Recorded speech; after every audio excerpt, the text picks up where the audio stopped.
Hello there. This is Gru. Yeah? I don't know where I'm going with this joke. Gru has a funny voice. Ha. Light bulb. Anyway, we're back for another 2-part review. Because, like Cars 3 last week, we have another 3 movie coming out, which is Despicable Me 3, next weekend. So, we thought we would do the same thing and review Despicable Me 1 and 2. So, first, our thoughts on Despicable Me, the singular numero uno film. Yes. So, those unaware, Despicable Me was the first film made by Illumination Entertainment. And it is their best film, maybe. Probably.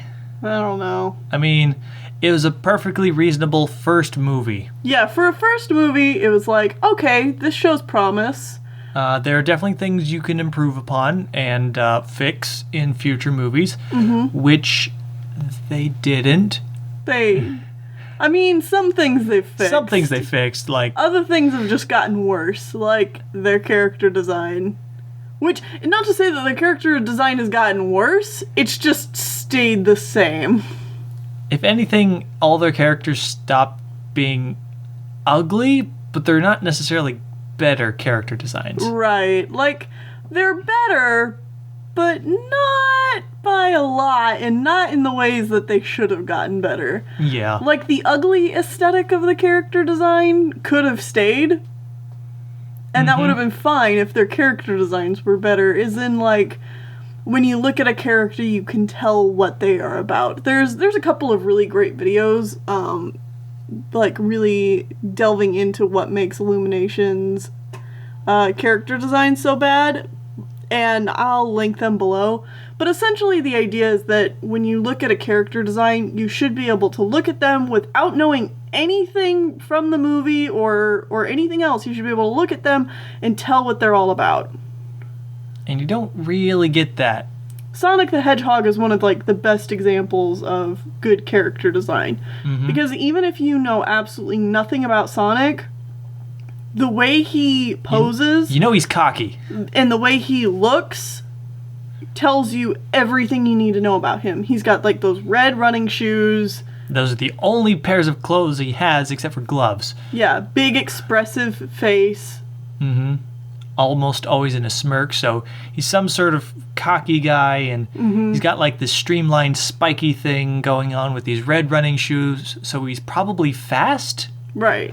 So, and like, there you go. That's the Sonic. kind of good character design we're talking about. And then you go to Despicable Me, and...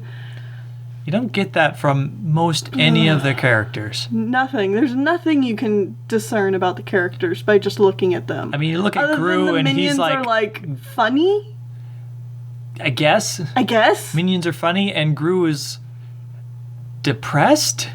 He wears dark clothes. Dark clothes, and his, he's really hunched over. He's hunched, but he usually has, like, a smile or something. So it's like, is he some kind of happy Quasimodo? I don't know. Yeah, it's a little confused. And by a little, I mean a lot. That being said, one thing I did enjoy about the first movie is the very clear distinction of not the characters themselves, but their environments and all their gadgets and tools, of the difference between Gru and Vector.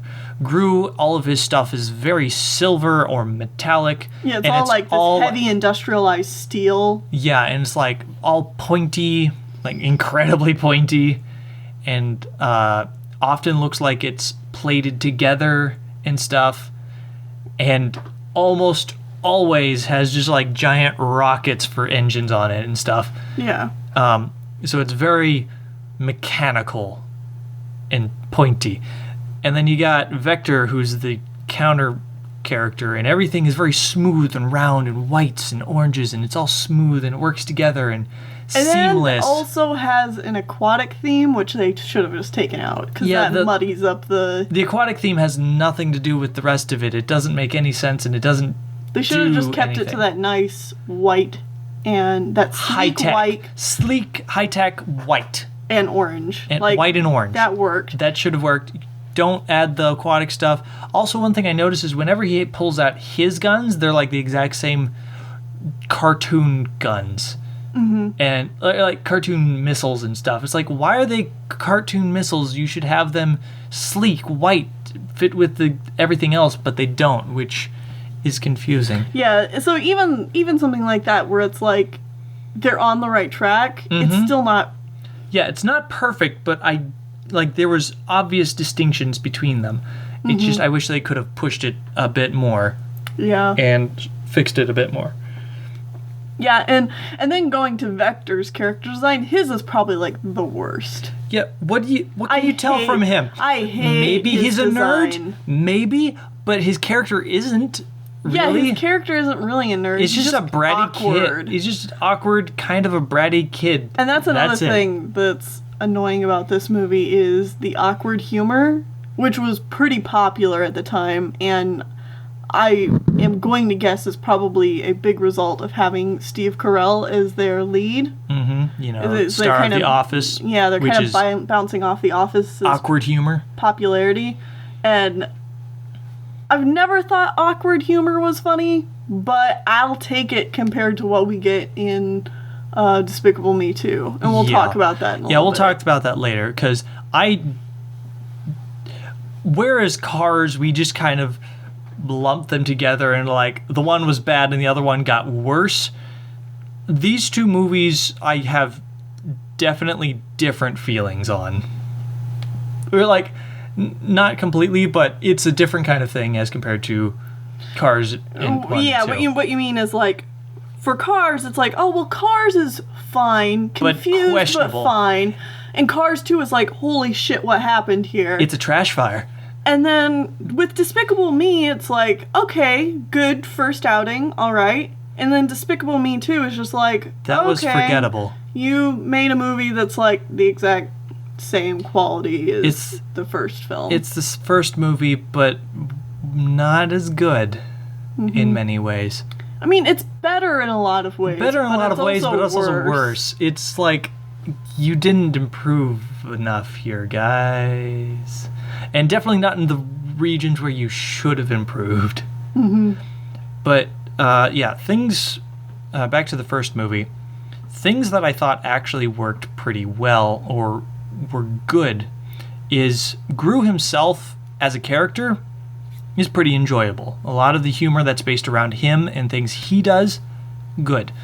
He's the best part of these movies. Yeah, he's the best part of both of these movies. We'll have to see if Despicable Me 3 can Can keep do that. doing that. Yeah.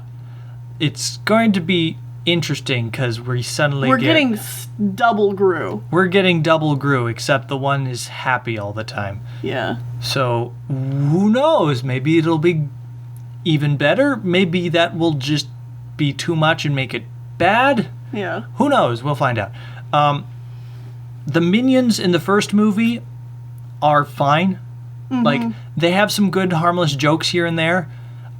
When they're actually interacting with Gru himself, it works very well. Art design wise, they completely clash with the rest of Gru's aesthetic. Oh yeah, they make no sense with his aesthetic of like what we were talking about, pointy and like metal and industrial, and then you got these neon yellow pills that are very loose cartoony characters. They don't match in the slightest, which is really confusing why they're in there. And then they just, obviously They're the just minions for have humor. left their mark on humanity and can never be forgiven for their crimes.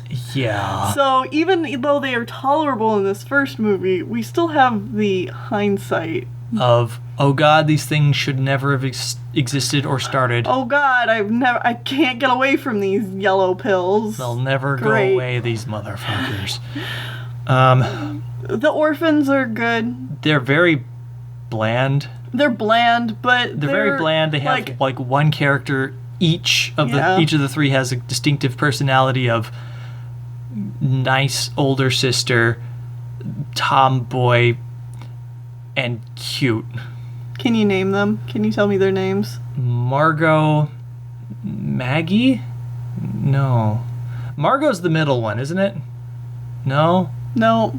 Okay. Nope. Nope. Nope. That was my attempt. You don't want to try again? I mean, you didn't even try for a third name. No, I want to say something with an A, but it was like all I could think of is Agatha and Agnes, and I know that's not right. Wait, Agnes? Agnes is the youngest. Holy shit! You did it. I got one.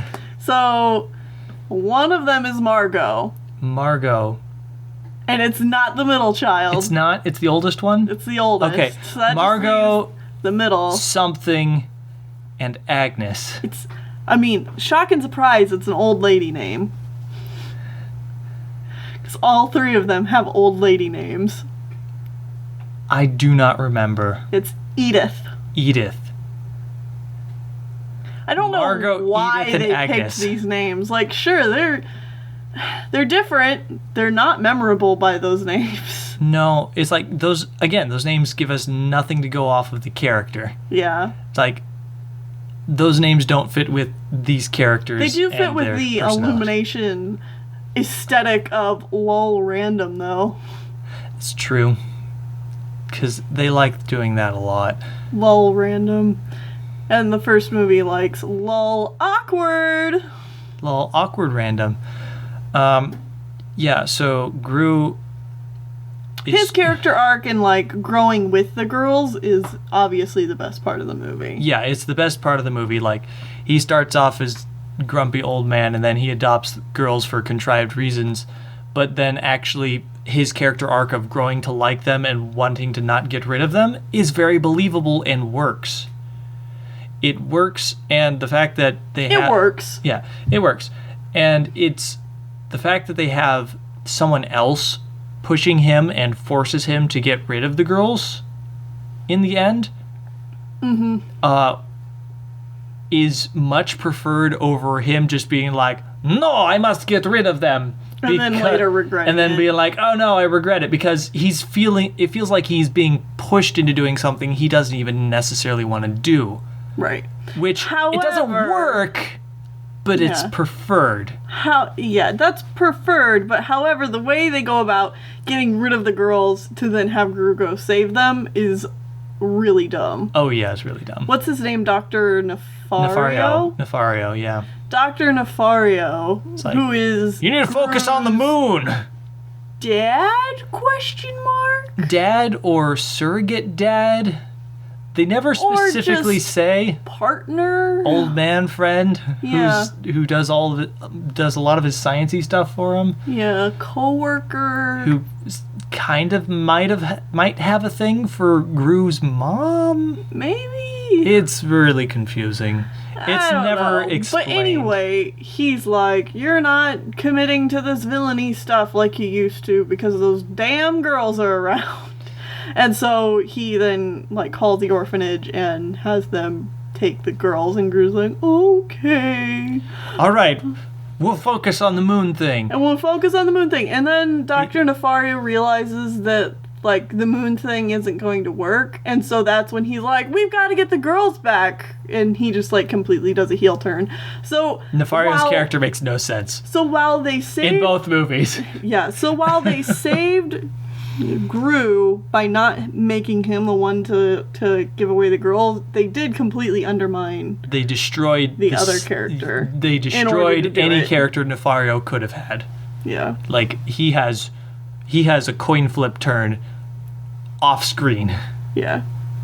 It's like, you gotta get rid of these girls, and then, oh no, the girls are in trouble. Yeah. We gotta save them. Yeah. It's like, there's no in between. And there's no reason for the audience to suspect that he likes the girls at all. Yeah. He never shows it. He never even, like, out of his way to begrudgingly hate them or anything. He just has very little interaction with them at all.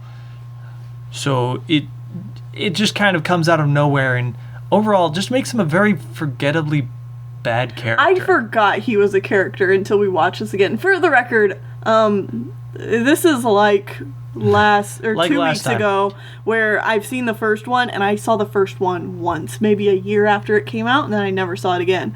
And then I've never seen the sequel until we watched it just now. I saw the first one in theaters once. And that was it. And then I saw the second one in theaters once. And that was it. That being said, I remembered more about the first movie than I did about the second one, because the second one was so forgettable. And it's been longer since you've seen the first one. Yeah, because I saw both of them in theaters when they were first released. Yeah. So that's sad. it's pretty sad that the second one is that forgettable. Now, I think we should go ahead and move on to the second movie. Yeah, I mean, we've covered most of it. Honestly, We talked there's about just the first one. there's not much to talk about with these movies. They're really basic. They're passable at best and an insult to your intelligence at worst. Yeah. The sequel, I actually like a lot more of the concepts in that movie than in the first movie. Like, I think had this one been the first movie, I'd have been more impressed. Yeah. But it's obviously a sequel. It's not like You can't just like flip them and it doesn't work. No. So But with that being said, I don't like either of these movies. nah. And I can't say I really like one of them more than the other. If I had to, I'd probably go with the first one, just for the simple fact that the first one does have good, meaningful interactions between Gru and the girls, and the second one also does, but it cuts the amount of time you spend with the girls in like half. Or third, because instead they're barely in this movie. They're barely in the movie, which is a shame because they're the best. They were the best part of the first movie, like that interaction between them and Gru. Instead, the second movie decides that it's going to fill all the time. Well, and that's another thing too. Is the girls, even when the girls are on screen, they aren't necessarily interacting with Gru in the second one. They just which is kind just of like exist. It just kind of like makes you see what flat characters they are. It's like, unless they're interacting with Gru, I don't care. Yeah, it doesn't matter at all. Instead the sequel tries to pad out all of its time, because that's what a lot of this movie is. It's just padding. Is padding with the minions who aren't actually funny. Yeah. When they're by themselves, I don't think minions are funny. Yeah.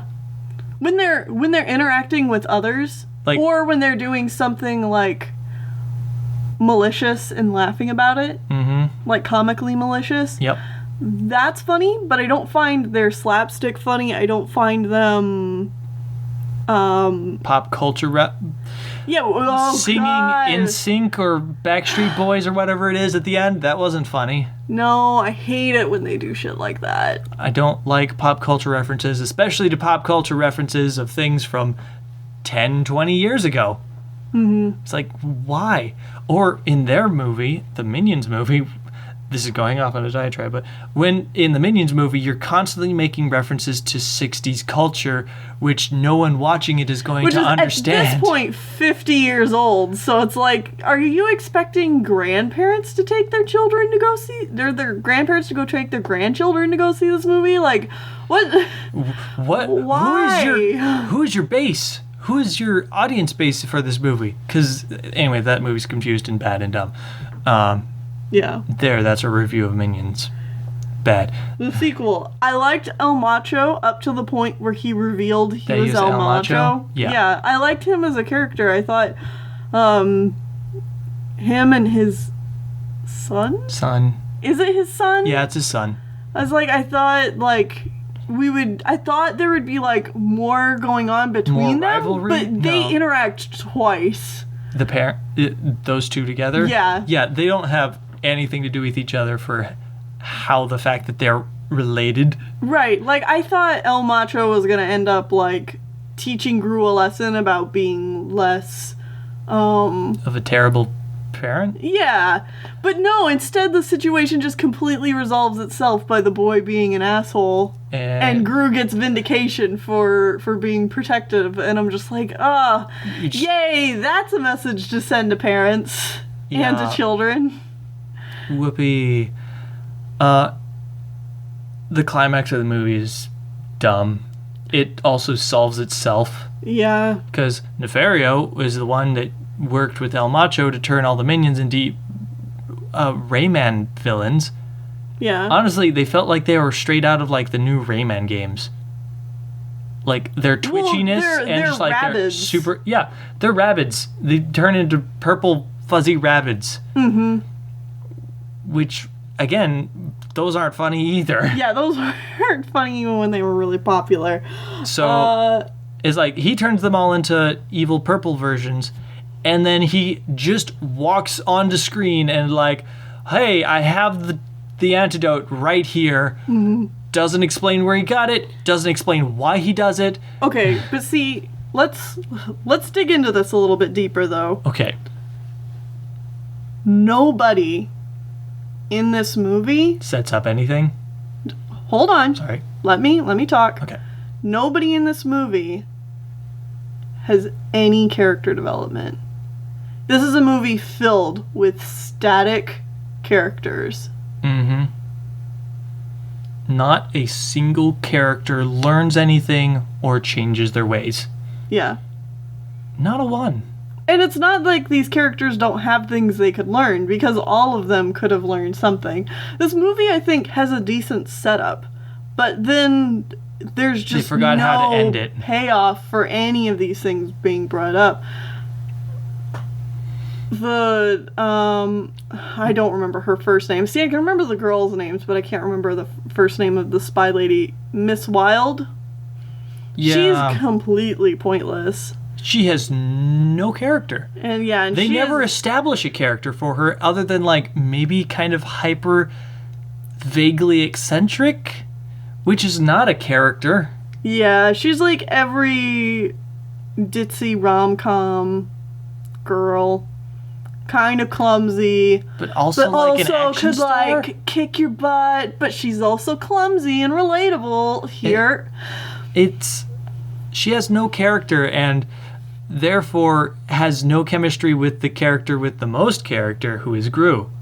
Nice use of the word character about 5 times there. Do you want me to use it more? Character. I mean, I use the same word a lot of times, but you know what I mean, right? It's like, he's the most interesting character. Yeah, I mean, there's no reason for these two characters to end up together. Right, there's nothing for these two to connect with. Wilde says something, like, right away when they start, how she's always been fascinated by his work. Why? Why does she, like, other than contrived reason that the story needs her to like him, why did she admire his work as a villain? Do you want to go into it more? Like, yeah. You could definitely do something anything, please. Like, was she considering being a villain at some point? And just ended up being a spy? Was she fascinated in the idea of, like, catching someone like him? Like, you know, like a rival type thing? Yeah. There's nothing. They just kind of exist in the same space, and therefore they must end up together for reasons. Yeah, and then for Gru, like... He's been doing perfectly fine as a single father this whole time. He has no reason to need... Other than people... Oh God, and I hate these jokes too, where it's like, oh, you should get a date. And this movie... Okay, while the first movie had a lot of that lol awkward humor, this movie had a lot of lol, look at these people getting hurt, or lol, you're fat, or lol, you're ugly humor. And that's the joke. Yeah, and I feel like that kind of humor is already pretty dated, and Despicable Me 2 is only, what, 3-4 years old? If that? No, it's more like 4 or 5 years old. I said 4. Honestly, I wouldn't be surprised if it came out in like 2010 or earlier. Maybe. I mean, I wouldn't be surprised either, but... Either way, it's dated. Yeah. It's not good humor. And it's just hateful. Like, ugh. And this is something that I always kind of try and pay attention to when it comes to animated films aimed at families. Because, like, Walt Disney was always so adamant about heroines, like, especially his heroines, like Cinderella and Snow White, not coming off as spiteful in any way. Because it's just, it's gross. Nobody wants to see that. Like, it makes you not, it makes you not root for the hero as much. And, like, almost everybody in this movie, I guess Wild isn't spiteful at all, but everybody in this movie has that bit of spite somewhere. And a lot of these characters that really have it, the annoying friend or whatever who keeps trying to hook Gru up with dates, is just spite. Like that character is only there for you to laugh at them and be annoyed by them. Yeah, they're... for being an annoying piece of trash. And then same thing with the date Gru gets set up with, where it's like this skinny... bimbo? Yeah, bimbo, played by Mabel. Yeah. I don't remember the voice actress's name. But the same woman who plays Mabel in Gravity Falls. And it's just... it's not fun to watch. It's just gross, because you're just supposed to be there laughing at these kinds of people, and I don't like that kind of humor. It rubs me the wrong way. I agree. Especially when it's targeted towards kids. Because you're just teaching kids it's okay to laugh at these kind of people. These kinds of people, because they're ugly and stupid and weird.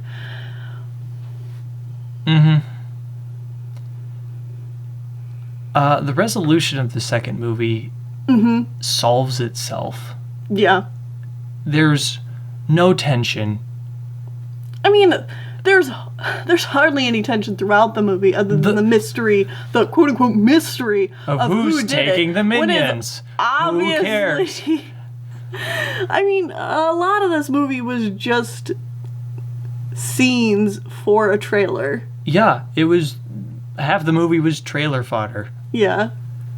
Which doesn't make a good movie. Yeah.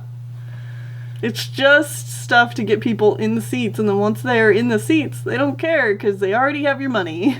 Spoilers. Despicable Me 3 is doing the same thing.